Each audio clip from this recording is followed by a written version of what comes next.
Imagine how it would feel starting every day in a positive mood, energized, ready to take on the world instead of mentally replaying all your life's problems. Today, I'll show you how to write a gratitude journal. Hello and welcome. I'm Chumki Bose and I'm the senior most psychologist at MindTribe. At MindTribe, we provide affordable counseling, support groups, communities, workshops, and e learning for mental health. Gratitude journaling is the habit of recording and reflecting on typically three things that you are grateful for each day.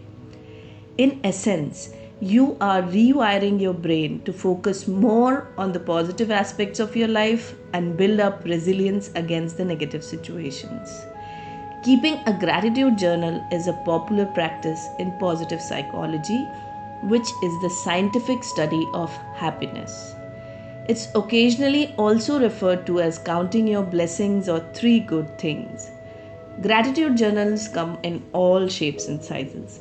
The physical format of your gratitude journal is not as important as how you use it.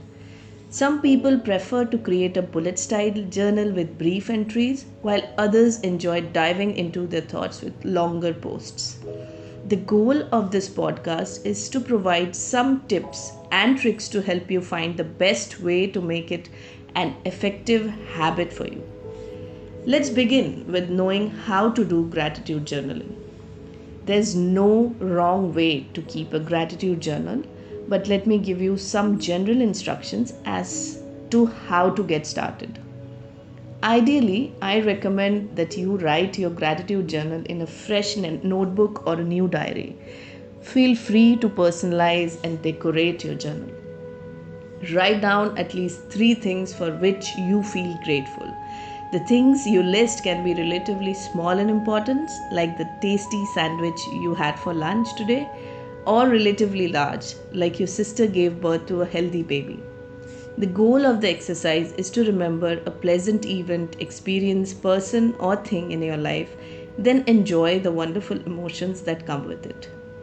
An example for things you could be grateful for could be a sunny day, getting an Uber really quick, a delicious home cooked meal, and an unexpected phone call from a friend or a loved one, an exceptional cup of coffee.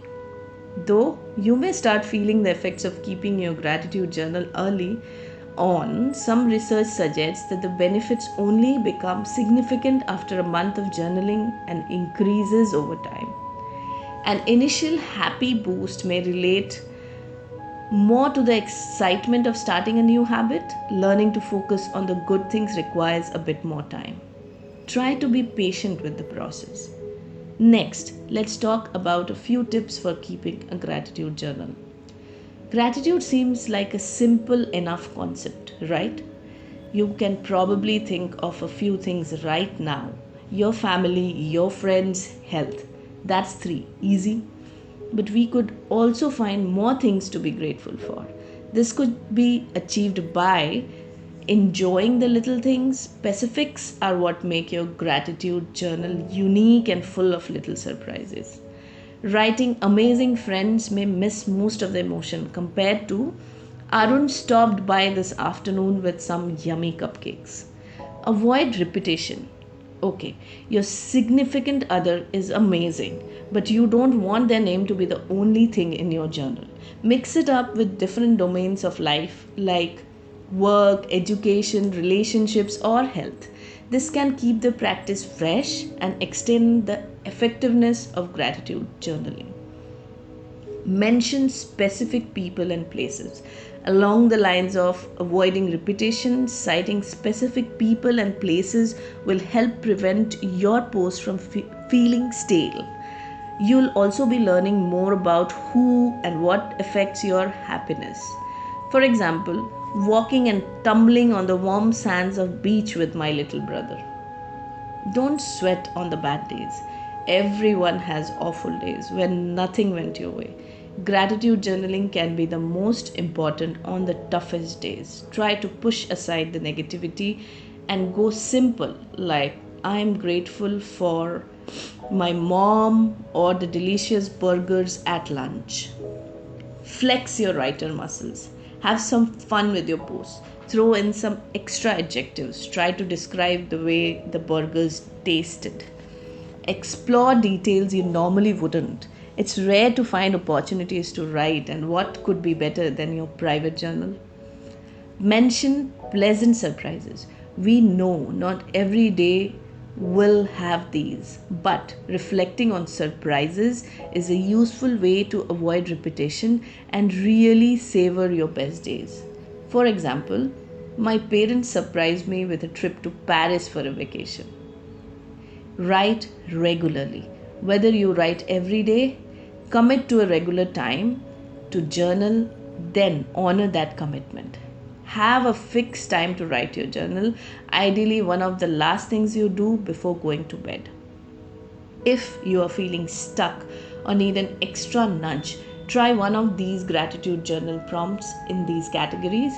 Relationships, for example, an old relationship with your friend that helped you when you needed someone the most. An opportunity that you have today, such as painting on canvas with your loved one. Something great happened or you saw yesterday, such as meeting your favorite teacher. Something simple near you, like the beautiful clouds outside, the pen you are holding. Starting a gratitude journal is an important therapy on your journey towards your improved mental health. As you build upon your habit, you will figure out what works best for you. Taking the effort to learn what makes you happy and how to best capture those feelings will benefit you in more ways than you might expect. Remember that psychologists are your guides and mentors towards your improved mental health. Feel free to reach out to one if you feel the need. Thank you.